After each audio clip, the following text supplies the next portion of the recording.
నమస్కారం. ఆంధ్ర టైమ్స్కి స్వాగతం. హెడ్లైన్ చూద్దాం. లాస్య నందిత యాక్సిడెంట్కు ముందు జరిగింది ఇదే.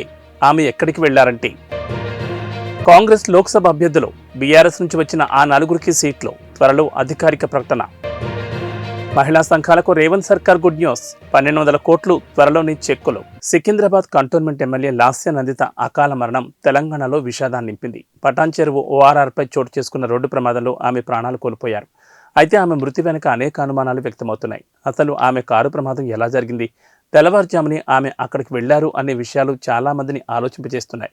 ఆమె సదాశివపేట వెళ్లారని ఒకరు, బాసర్ నుంచి తిరిగి వస్తుండగా ప్రమాదం జరిగిందని మరొకరు, ఇలా రకరకాల వ్యాఖ్యానాలు వినిపిస్తున్నాయి. అయితే యాక్సిడెంట్కి ముందు ఆమె ఎక్కడికి వెళ్ళిందనే విషయంపై ఓ క్లారిటీ వచ్చింది. ప్రమాదానికి ముందు ఎమ్మెల్యే లాస్య నందిత సదాశివపేట దర్గాకు కుటుంబ సభ్యులతో వెళ్ళినట్లు తెలిసింది. సంగారెడ్డి జిల్లా సదాశివపేట మండలం ఆరూరు నుంచి కోనాపూర్ వెళ్లే మార్గంలో ఉన్న మిస్కిన్ బాబా దర్గాకు ఆమె వెళ్ళినట్లు తెలిసింది. ఈ దర్గాకు ఎమ్మెల్యే లాస్య నందిని అర్ధరాత్రి సుమారు 12:30 వచ్చిందని ఇక్కడ నిర్వాహకులు చెబుతున్నారు. మొక్కులు తీర్చుకున్న అనంతరం ఉదయం 3-4 గంటల మధ్య దర్గా నుంచి వెళ్లిపోయిందని చెప్పారు. రాత్రి వాళ్ళ అక్క వాళ్ళు ముందొచ్చారు. మేడం వారి తర్వాత దర్గాకు వచ్చింది. కొబ్బరికాయలు కొట్టి దర్గా వద్ద ప్రార్థన చేశారు. ఆ తర్వాత కొద్దిసేపు ఇక్కడే కూర్చుని ఆ తర్వాత వెళ్లిపోయారు. వచ్చిన వాళ్ళు ఓ 4-5 ఉన్నారు అని దర్గా నిర్వాహకురాలు మీడియాతో వెల్లడించారు. ఇక యువ ఎమ్మెల్యే లాస్య నందిత మృతి పట్ల సీఎం రేవంత్, బీఆర్ఎస్ అధినేత కేసీఆర్ సహా అన్ని పార్టీల నేతలు సంతాపం వ్యక్తం చేస్తున్నారు. చిన్న వయసులోనే ఆమె అకాల మరణం చెందడం దురదృష్టకరమన్నారు. ఆమె అంత్యక్రియలు అధికారిక లాంఛనాలతో నిర్వహించాలని సీఎం రేవంత్ అధికారులను ఆదేశించారు.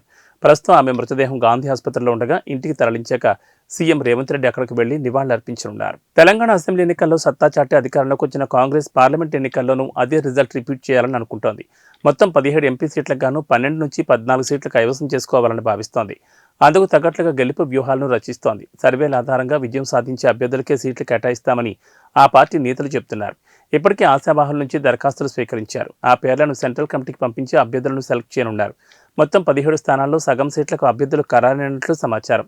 2 రోజుల క్రితం కొడంగల్లో పర్యటించిన సీఎం రేవంత్ రెడ్డి మహబూబ్ నగర్ అభ్యర్థిగా కలవకుర్తి మాజీ ఎమ్మెల్యే వంశీచంద్రరెడ్డిని ప్రకటించారు. ఇక మిగిలిన 16 స్థానాలకు అభ్యర్థులను ప్రకటించాల్సి ఉండగా బీఆర్ఎస్ నుంచి ఇటీవల పార్టీలు చేరిన 4గురికి సీట్లు కన్ఫర్మ్ అయినట్లు సమాచారం. బీఆర్ఎస్ పార్టీకి రాజీనామా చేసి కాంగ్రెస్ పార్టీలు చేరిన వారిలో పెద్దపల్లి సిట్టింగ్ ఎంపీ వెంకటేష్ నేతకు అదే స్థానం కేటాయిస్తారని ప్రచారం జరుగుతోంది. మాజీ మంత్రి పట్నం మహేందర్ రెడ్డి సతీమణి, వికారాబాద్ జడ్పీ చైర్పర్సన్ పట్నం సునీత మహేందర్ రెడ్డికి చేవెళ్ల, మాజీ మేయర్ బొంతు రామ్మోహన్కు సికింద్రాబాద్, సినీ హీరో అల్లు అర్జున్ మామ కంచర్ల చంద్రశేఖర్ రెడ్డికి మల్కాజ్గిరి ఎంపీ టికెట్లు ఫిక్స్ అయినట్లు తెలుస్తోంది. పాలనలో సంక్షేమానికి పెద్దపీట వేస్తున్నారు రేవంత్ రెడ్డి ప్రభుత్వం. ఇప్పటికే 2 గ్యారంటీలు అమలు చేస్తోంది. ఈ నెల 27 లేదా 29న మరో 2 గ్యారంటీలైన 500కే గ్యాస్ సిలిండర్, 200 యూనిట్ల వరకు ఫ్రీ కరెంట్ పథకాలను ప్రారంభించేందుకు సూత్రప్రాయంగా అంగీకారం తెలిపారు. ఇదిలా ఉండగా మహిళా స్వయం సహాయక సంఘాలకు కూడా రేవంత్ సర్కార్ గుడ్ న్యూస్ చెప్పింది. మహిళా సంఘాలకు వడ్డీ బకాయిలను విడుదల చేయాలని ప్రభుత్వం డిసైడ్ అయింది. 1200 కోట్ల మేర బకాయిలను చెల్లించాలని ఆర్థిక శాఖకు సూచించింది. ఈ క్రమంలో సంఘాలతో సమావేశం నిర్వహించి చెక్కులను అందించేందుకు ఆ శాఖ సిద్ధమవుతోంది. తెలంగాణలో 4,39,717 సంఘాల్లో 47,36,868 మంది మహిళలు సభ్యులుగా ఉన్నారు. ప్రస్తుతం ఈ బకాయిలు మహిళా సంఘాల పేరిటే ఉన్నాయి. వాటి చెల్లింపుల కోసం బ్యాంకులు సంఘాలపై తీవ్ర ఒత్తిడి తెస్తున్నాయి. పైగా కొత్తగా లోన్లు కూడా మంజూరు చేయడం లేదు. ఈ నేపథ్యంలో మహిళలకు ఊరటనిచ్చే విధంగా వడ్డీ బకాయిలను వెంటనే చెల్లించాలని సీఎం రేవంత్ రెడ్డి నిర్ణయం తీసుకున్నారు. టీడీపీ పుట్టపర్తి నియోజకవర్గ ఇన్ఛార్జ్ మాజీ మంత్రి డాక్టర్ పల్లె రఘునాథ్ రెడ్డి శ్రీ సత్యసాయి జిల్లా బుక్కపట్నం మండలంలోని కృష్ణాపురం పంచాయతీ గోపాలపురం నుంచి ఎన్నికల ప్రచారాన్ని చేపట్టారు. అంతకుముందు గంగమ్మ గుడిలో పూజలు నిర్వహించారు. ఎన్నికల ప్రచారానికి ముందు ఆలయంలో పూజలు చేశారు. ఇంటింటికి తిరుగుతూ సైకిల్ గుర్తుకు ఓటు వేసి టీడీపీని గెలిపించారన్నారు. ఈ కార్యక్రమంలో టీడీపీ మండల కన్వీనర్లు, స్థానిక ప్రజాప్రతినిధులు, మాజీ ప్రజాప్రతినిధులు, నాయకులు, కార్యకర్తలు తదితరులు పాల్గొన్నారు.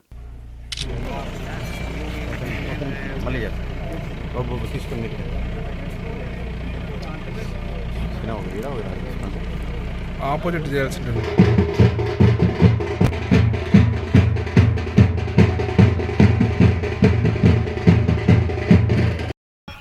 ఈ పవిత్రమైన పుట్టపర్తి నియోజకవర్గంలో బుక్కపట్నం మండలంలోని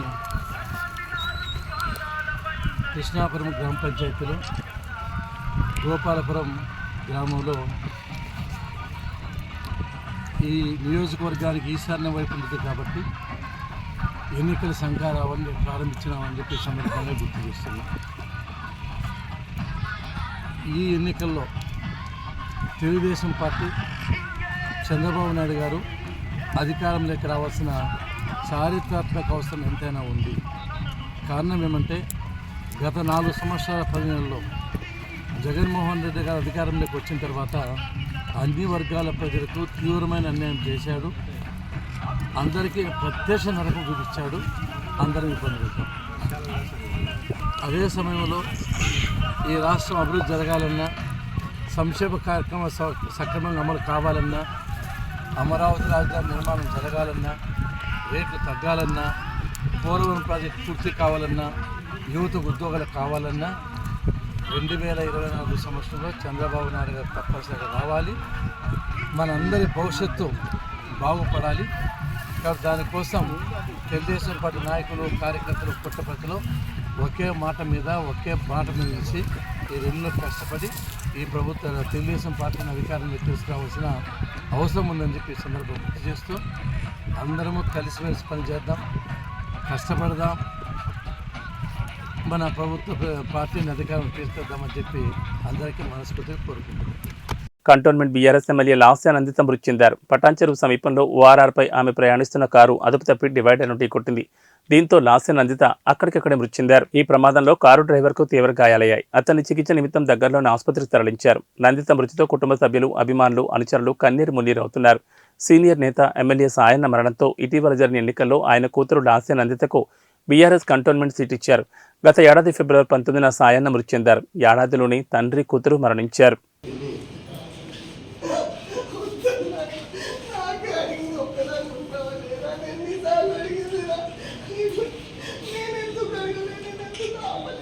Lasya Nandita Sayana, having been elected a member of the Legislative Assembly, do swear in the name of God that I will bear true faith and allegiance to the Constitution of India as by law established, that I will uphold the sovereignty and integrity of India, and that I will faithfully discharge the duty upon which I am about to enter.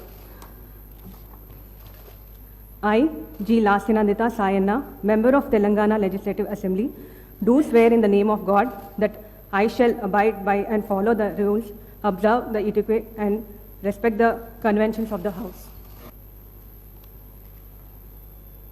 ఉద్యోగాలపై CM Jagan ప్రశ్నిస్తే AP PCC chief YS షర్మిలారెడ్డిని అక్రమంగా arrest చేశారన్నారు NSUI Guntur జిల్లా షేక్ కరీం. ఈ సందర్భంగా 2024లో YCP ప్రభుత్వానికి ప్రజలు vote హక్కుతో బుద్ధి చెప్తారని అన్నారు. ఈ కార్యక్రమంలో కాంగ్రెస్ పార్టీ నేతలు, ఎన్ఎస్యూఐ విద్యార్థులు తదితరులు పాల్గొన్నారు.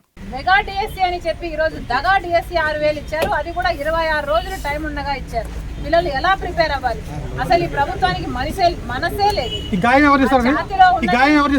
ఉండను బండను మీ చేతి గాయం ఎవరు చేస్తారు? పోలీసులు ఇంకెవరు చేస్తారమ్మా?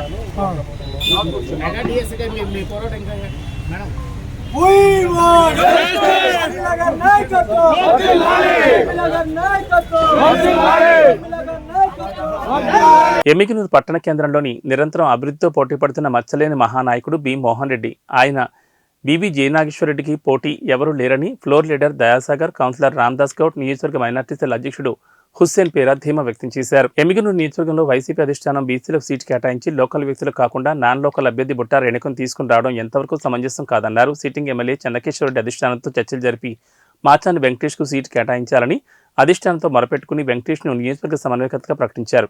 అది కాస్త 3 నెలల ముచ్చటగా మారి పార్టీ అధిష్టానం నియోజకవర్గ సమన్వయకర్తగా బుట్టా రేణుక పేరును ప్రకటించడం నిలకడలేని తనానికి నిదర్శనమని ఎద్దేవా చేశారు. ఆమె లాబింగ్ చేసి మాచాని వెంకటేష్ని తప్పించి ఒత్తిడి తెచ్చి కేశవరెడ్డిని కాదని ఆమె ఇక్కడ తిష్ట వేయడం జరిగింది. తీరా ఇక్కడికి వచ్చి పార్టీ కార్యాలయం ప్రారంభోత్సవంలో కేశవరెడ్డి ఆశీస్సులు నాకు పుష్కలంగా ఉంటాయని చెప్తుంది. ఆయనని కాదని, ఆయన అభ్యర్థిని కాదని నీకిస్తే ఆయన ఆశీస్సులు మీకు ఏ విధంగా ఉంటాయి అని మాకే ఆశాస్పదంగా ఉంది మీరు అనే మాటలు. వైసీపీ క్యాడర్ కూడా చాలా బాధలో ఉన్నారు. మా కేశవరెడ్డి సూచించిన అభ్యర్థిని కాదని బుట్టా రేణుకమ్మకు మేము సపోర్ట్ చేసే ప్రసక్తే లేదని స్పష్టంగా వారు కూడా తెలియజేయడం జరిగింది. మీరు అభ్యర్థులు ఎవరైనా బీవీ జయనాగేశ్వరరెడ్డి గారి గెలుపు ఇక్కడ తథ్యమని, గతంలో మీరు ఎంపీగా పోటీ చేసినప్పుడే బీటీ నాయుడికి ఈ నియోజకవర్గంలో మెజారిటీ వచ్చిందన్న విషయాన్ని మీరు మర్చిపోయారని, మీరు పూటకొక పార్టీ మారితే నిన్నని కుర్ని కాదు, బీసీలు కాదు, ఎవరు ఎమ్మిగనూరు పట్టణంలో నియోజకవర్గంలో నిన్ను నమ్మే పరిస్థితే లేదని నేను తెలియజేస్తున్నా. దయాసాగర్ మున్సిపల్ ఫ్లోర్ లీడర్, 21వ వార్డు కౌన్సిలర్. అత్యాధునిక వసతులతో ఈఎస్ఐ ఆసుపత్రి రూపుదిద్దుకుంది. 114 కోట్ల వ్యయంతో రూపుదిద్దుకున్న ఈఎస్ఐ ఆసుపత్రిని ఈ నెల 25న ప్రధాని నరేంద్ర మోడీ వర్చువల్గా ప్రారంభిస్తారని కాకినాడ ఎంపీ బంగా గీతా విశ్వనాథ్ చెప్పారు. ప్రధాని ప్రారంభించిన నేపథ్యంలో సిటీ ఎమ్మెల్యే ద్వారంపూడి చంద్రశేఖర్ రెడ్డి వివిధ విభాగాల అధికారులతో కలిసి కాకినాడ సాబమూర్తి నగర్లోని ఈఎస్ఐ ఆసుపత్రిని ఎంపీ సందర్శించారు. City MLA Dwarampudi Chandrasekhar Reddy, ADC CH Naganarasimha Rao, ఇతర అధికారులు ఆమె వెంట ఉన్నారు. హాస్పిటల్లోని వివిధ విభాగాలను, ఆపరేషన్ థియేటర్లను, జనరల్ వార్డులను ఆమె పరిశీలించారు. 2020లో శంకుస్థాపన చేసి కరోనా భారీ వర్షాలను సైతం అధిగమిస్తూ అత్యంత వేగంగా ఈ నిర్మాణాన్ని పూర్తి చేసి వినియోగంలోకి తీసుకొచ్చామన్నారు. ఆరంభంలో ఈఎస్ఐ ఆసుపత్రి కోసం 100 కోట్లు మంజూరు కాగా అత్యాధునిక వసతుల కోసం 14 కోట్లు అదనంగా మంజూరు చేశారన్నారు. ఆసుపత్రితో పాటు పనిచేసే వైద్యులు, ఇతర ఉద్యోగుల కోసం క్వార్టర్స్ కూడా అదే ప్రాంగణంలో నిర్మించామన్నారు. చాలా చాలా సంతోషకరమైంది.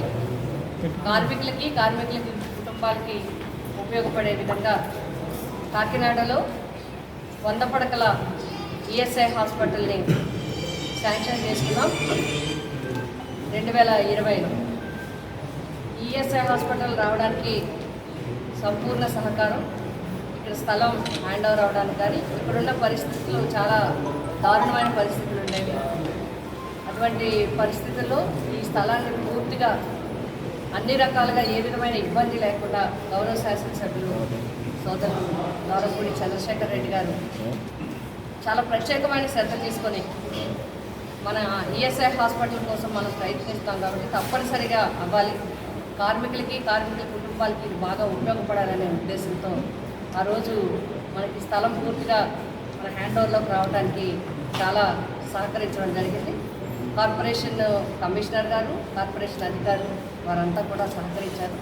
మనం ప్రపోజల్ తయారు చేసి అప్పటికి ఉమ్మడి ఆంధ్రప్రదేశ్, ఉమ్మడి తూర్పుగోదావరి జిల్లాలో ఉన్నాం. అప్పటికే రాజమండ్రిలో హాస్పిటల్ 50 బెడ్ని అప్గ్రేడ్ చేయడం జరిగింది కాబట్టి మనకి సెపరేట్గా అవ్వడానికి కొంచెం ఇబ్బందులు వచ్చినప్పటికీ కూడా అప్పటి గౌరవ కేంద్ర మంత్రి వారు గాంగ్వార్ గారు చాలా ప్రత్యేకమైన శ్రద్ధ తీసుకొని మన కార్మికుల యొక్క ఇబ్బందుల్ని వివరించినప్పుడు ఆయన సానుకూలంగా స్పందించి మన 100 పడకల హాస్పిటల్ 100 కోట్ల రూపాయలతో శాంక్షన్ చేయడం జరిగింది.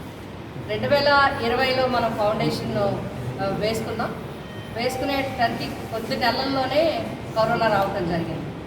కరోనా వచ్చింది. తర్వాత అది కొంచెం కోలుకోవడానికి పూర్తి పనులు మనందరికీ తెలుసు, ప్రపంచవ్యాప్తంగా అన్నీ ఆగిపోయాయి. దాని తర్వాత కూడా పనులు ప్రారంభించి మొదలుపెట్టి స్టార్ట్ చేసి స్పీడ్ అందుకునేటప్పటికి హెవీ రైన్స్, విపరీతమైన రైన్స్ రావటం వల్ల ఇంజనీరింగ్ సిబ్బంది చాలా ఇబ్బంది పడ్డారు.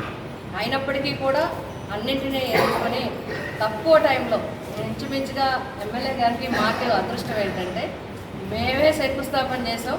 రేపు మా చేతుల మీదుగానే మరి ఇది ప్రారంభం కావడం అనేది మా అందరికీ చాలా సంతోషంగా ఉంది. రేపు 25వ తేదీ, ఫిబ్రవరి 25వ తేదీన మరి వర్చువల్గా గౌరవ భారత ప్రధానమంత్రి గారు శ్రీ నరేంద్ర మోడీ గారు దీన్ని ప్రారంభించడానికి అంగీకరించడం జరిగింది. భారతదేశ వ్యాప్తంగా కొన్ని హాస్పిటల్స్ వారు మరి జాతికి అంకితం చేయడం జరుగుతుంది. అందులో మన కాకినాడ హాస్పిటల్ ఉండడం కూడా మన అందరి అదృష్టం. మరి ఈ హాస్పిటల్ గురించి మరి ఇంచుమించుగా దీనికి 114 కోట్ల రూపాయల వ్యయంతో ఇది పూర్తి చేసుకున్నాం. 4 అధునాతనమైన 4 ఆపరేషన్స్ థియేటర్స్ ఉన్నాయి, 100 పడకలు ఉన్నాయి. అదేవిధంగా లేటెస్ట్ మోడల్తో. నమస్కారం. ఈరోజు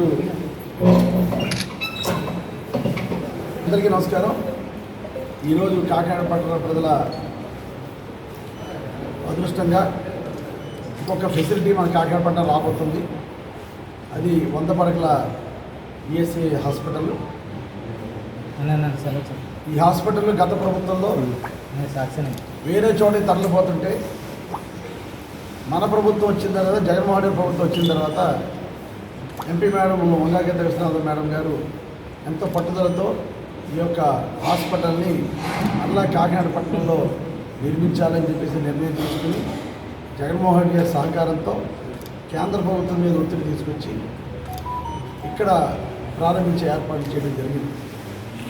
సుమారు 6 ఎకరాల స్థలంలో స్థలం ఉన్న హాస్పిటల్ గత నాయకులు సరిగ్గా పనిచేయకపోవడం హాస్పిటల్ బయట షిఫ్ట్ అయిపోయే పరిస్థితులు ఉంటే ఇక్కడ స్థలం ఉంది, ఇక్కడ భూమి ఉంది ఈఎస్ఐ సంబంధించి అని మేడం ఫైట్ చేసి ఈ హాస్పిటల్ కట్టే కార్యక్రమం చేయడం జరిగింది. ముఖ్యంగా ఈ హాస్పిటల్ కన్స్ట్రక్షన్స్లో కేంద్ర మంత్రి వచ్చి ఇక్కడ ఫౌండేషన్ చేయడం జరిగింది. ఇంజనీరింగ్ సిబ్బంది కానీ కాంట్రాక్ట్ కానీ సందర్భంగా అభినందించారు. ఇన్ టైంలో కరోనా వచ్చినా కూడా తక్కువ సమయంలో సుమారు 150,000 అడుగుల్ని 100 కోట్ల రూపాయలతో చాలా తక్కువ సమయంలో పూర్తి చేసిన ఇంజనీరింగ్ సిబ్బందిని అభినందిస్తూ, కాకినాడ పట్టణం అంటే పోర్ట్ బేస్డ్ సిటీ. ఈ సిటీలో ఎక్కువ మంది కార్మికులు ఈఎస్ఐ సదుపాయాన్ని ఉపయోగించుకోవడానికి అందరికీ కూడా ఉంది. కనుక ఈ హాస్పిటల్ ఇక్కడ రావడం నిజంగా కాకినాడ పట్టణ ప్రజల తరపున సంతోషాన్ని వ్యక్తం చేస్తూ కృషి చేసినటువంటి ఎంపీ మేడం గారికి, అదేవిధంగా కేంద్ర ప్రభుత్వానికి, ముఖ్యంగా మన నాయకులు జగన్మోహన్ రెడ్డి గారు, మన నాయకులు జగన్మోహన్ రెడ్డి గారు ముందుంచాలని అంటుంది. హెల్త్ పరంగా అందరికీ మంచి ఫెసిలిటీ ఇవ్వాలని మన ముఖ్యమంత్రి గారి ఉద్దేశం. ఆ ఉద్దేశంలో భాగంగా ఈఎస్ఐ కూడా ఇక్కడ రావడం నిజంగా అదృష్టంగా భావిస్తూ 25th ఇనాగ్రేషన్ ఉంది. ఆల్రెడీ ఓపీకి వస్తున్నారు. అంటే కార్మికులు 25వ తారీఖు నుంచి పూర్తి ప్రచారం చేసి ఈ యొక్క ఈఎస్ఐ ఫెసిలిటీ ఉన్న ప్రతి కార్మికుడు కూడా ఈ యొక్క ఫెసిలిటీని వాడుకోవడానికి అందుబాటులో వస్తుందని తెలియజేసుకుంటారు. టీడీపీ జనసేన పొత్తు ఎన్నికలు సమీపిస్తున్న వేళ రూరల్ టీడీపీ పరిస్థితి అగమ్యగోచరంగా ఉందని పలువురు టీడీపీ నాయకులు ఆవేదన వ్యక్తం చేశారు. కాకినాడ రూరల్ 49వ డివిజన్ మాజీ కార్పొరేటర్ పలివేల ఉషారాణి నివాసంలో టీడీపీ బీసీ నాయకులు ప్రెస్ మీట్ నిర్వహించారు. ఈ సందర్భంగా రూరల్ నియోజకవర్గంలో సుమారు 82,000 మంది శెట్టిబలిజీ ఓటర్లు ఉన్నారని అన్నారు. ఇతర బీసీ ఓటర్లు సుమారు 50,000 మంది ఉన్నారని, అలాంటి నియోజకవర్గంలో బీసీల కాకుండా వేరే వర్గం వారికి సీటు కేటాయిస్తే తామంతా టీడీపీకి వ్యతిరేకంగా పనిచేస్తామని చెప్పారు. అందరికీ నమస్కారం. కాకినాడ రూరల్ నియోజకవర్గం కడప మండలం. నా పేరు బొంగా సింహాద్రి, కడప జడ్పీటీసీ. ఈవేళ తెలుగుదేశం పార్టీ పుట్టి 42 సంవత్సరాలు గడుస్తుంది. 42 సంవత్సరాలు అవుతుందంటే 42 సంవత్సరాల నుంచి ఇవాళ అత్యధిక ముఖ్యమంత్రి చంద్రబాబు నాయుడు గారిని, ఎన్టీ రామారావు గారిని చేయడం జరిగింది. ఈ రోజు జగన్ గారు అరాచకాలకి ఇవాళ రాష్ట్రం అధోగతి పాలయ్యింది. దీని మీద ఈ రాష్ట్రాన్ని కాపాడని ఉద్దేశంతో మన చంద్రబాబు నాయుడు గారు, పవన్ కళ్యాణ్ గారు కూడా కలిసి ఇరువురు పొత్తు పెట్టుకోవడం జరిగింది. ఈ పొత్తుల భాగంలో ఇవాళ కాకినాడ రూరల్ నియోజకవర్గంలో ఇంతవరకు కూడా పిల్లి అనంతలక్ష్మి గారు పోటీ చేయడం జరిగింది చెట్టుపల్లి నుంచి. అలాగే వెస్ట్ గోదావరి నుంచేమో పితాని సత్యనారాయణ గారు. ఈ 2 జిల్లాలకు ఇద్దరే ఉండేవారు. అయితే ఈ వేళ కనుక పిల్లి అనంత గారికి టికెట్ కేటాయించుకోవడం మాకు చాలా ఇబ్బందికరంగా ఉంది. అదే కాకుండా ఇవాళ మేము ఓటేనకి వెళ్ళాలంటే ఆ ఓటింగ్ లో మా పార్టీ సింబల్ కానీ మా పార్టీ గుర్తుగా లేని పరిస్థితి వస్తుంది. ఎందుకంటే ఇక్కడ ఎంపీ జనసేనకి ఇచ్చి, ఎమ్మెల్యే కూడా జనసేనకి ఇచ్చి పచ్చం అయితే ఇవాళ ఆ ఓటింగ్ లో. మీడియా మిత్రులు అందరికీ నమస్కారం అండి. ఈరోజు కాకినాడ రూరల్లో ప్రెస్ మీట్ సందర్భంగా తెలియజేయమనగా, గత 5 సంవత్సరాల నుంచి జగన్మోహన్ రెడ్డి గారు చేస్తున్న నిరంకుశ పాలనకు వ్యతిరేకంగా రాష్ట్రం బాగుపడాలనే ఆలోచనతో నారా చంద్రబాబు నాయుడు గారు, అలాగే జనసేన అధినేత పవన్ కళ్యాణ్ గారు పొత్తు వేసుకోవడం జరిగింది. ఈ భాగంలో ఇప్పటి వరకు కూడా సీట్లు ప్రకటించకపోవడం చాలా బాధాకరమైన విషయం అండి. ఎందుకంటే 2014 నుంచి 19 వరకు కూడా మరి అనంతలక్ష్మి గారు ఇక్కడ అభివృద్ధి చేసి ఉన్నా కూడా ఈ రోజు వరకు సీటు ప్రకటించలేదు. ఈ రూరల్ నియోజకవర్గంలో 82,000 మంది శెట్టిబలిజీలు ఉండి, ఇతర బీసీ వర్గాలు ఒక 50,000 వరకు ఉండి, ఒక సీట్ని డిసైడ్ చేయగల కెపాసిటీ ఉన్న బీసీ వ్యక్తికి సీట్ ఇవ్వకపోవడం చాలా అన్యాయం, ప్రకటించకపోవడం. కానీ అధిష్టానం పొత్తు నిర్ణయంలో ఏ పార్టీ ఎటుపోతుంది అన్నట్టుగా జనసేన చేసుకుపోతున్నారు, తెలుగుదేశం చేసుకుంటూ పోతున్నాం. కానీ ఒక అధిష్టానం నుంచి మనం పెద్ద. అందరికీ నమస్కారం. నేను 49th కాకినాడ రూరల్ 49వ డివిజన్ ఎక్స్ కార్పొరేటర్ని. నా పేరు పాలిక ఉషారాణి. ఏం లేదు సార్, మా కష్టాలు బాధలు ప్రెస్ ద్వారా అధిష్టానానికి తెలియాలని మేము విన్నవించుకుంటున్నాం. అలాగే రూరల్కి వచ్చేటప్పటికి చాలా మంది నాయకులు బయలుదేరుతున్నారు. నమస్కారం అండి.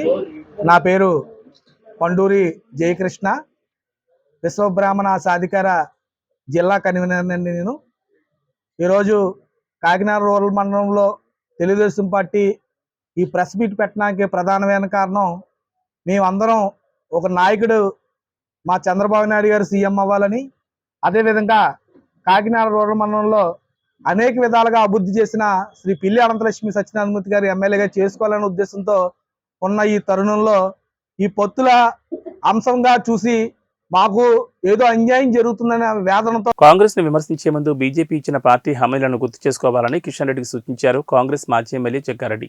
ఇంగితం లేకుండా మాట్లాడుతున్నారని అన్నారు. కేసీఆర్ ప్యాకేజీలో కిషన్ రెడ్డి అధ్యక్షుడయ్యారని జగ్గారెడ్డి విమర్శించారు. తన కుర్చీని తాను కాపాడుకోలేకపోయారని బండి సంజయ్పై జగ్గారెడ్డి ఫైర్ అయ్యారు. కాంగ్రెస్ మీద విమర్శలు చేయడం ఎందుకని నిలదీశారు. కిషన్ రెడ్డి కాంగ్రెస్ ను విమర్శించే ముందు బీజేపీ హామీల గురించి ఆలోచించుకోవాలన్నారు. జగ్గారెడ్డి ఇది సీరియస్ మ్యాటర్. నాది కూడా నేను చెక్ చేసుకుంటాను ఒకసారి. వాస్తవం జీవితం అంతా కూడా కష్టకాలంలోనే కష్టం ఉన్న పరిస్థితుల్లో కష్టానికే లేదు. నాది ఎప్పుడు కష్టకాలంలో పనిచేస్తుంటే నాకు అది అట్లా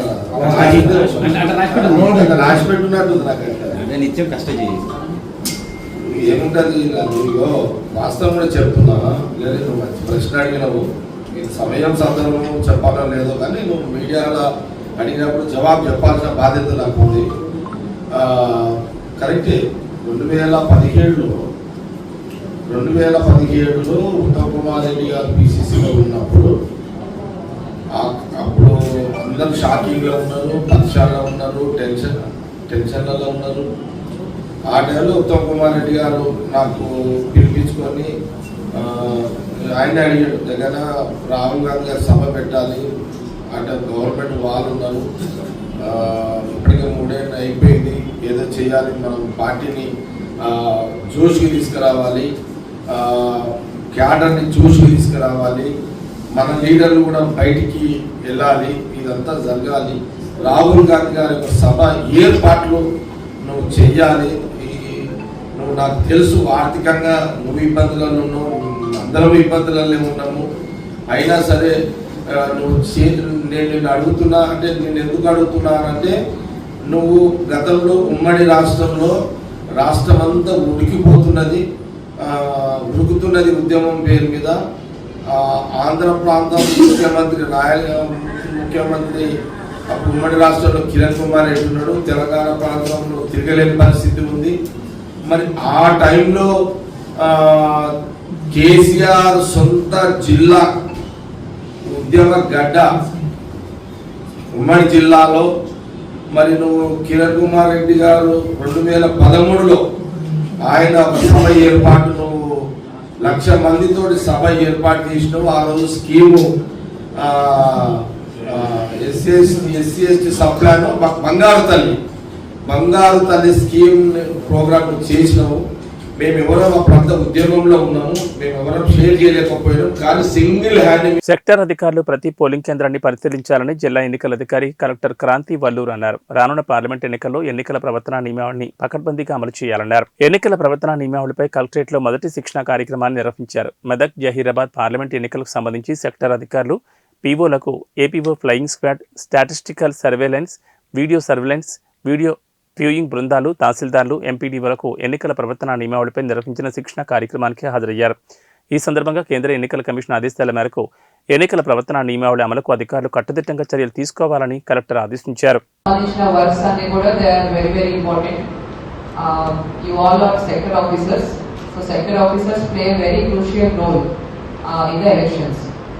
సో ఎలక్షన్ సంబంధించిన మెయిన్ ఎలక్షన్ పార్ట్ అంతా కూడా సెక్టర్ ఆఫీసర్స్ ఎంతో కీలకమైన రోల్ ఉంటుంది. So each of you have to do your duties diligently so that hour election process goes on very smoothly.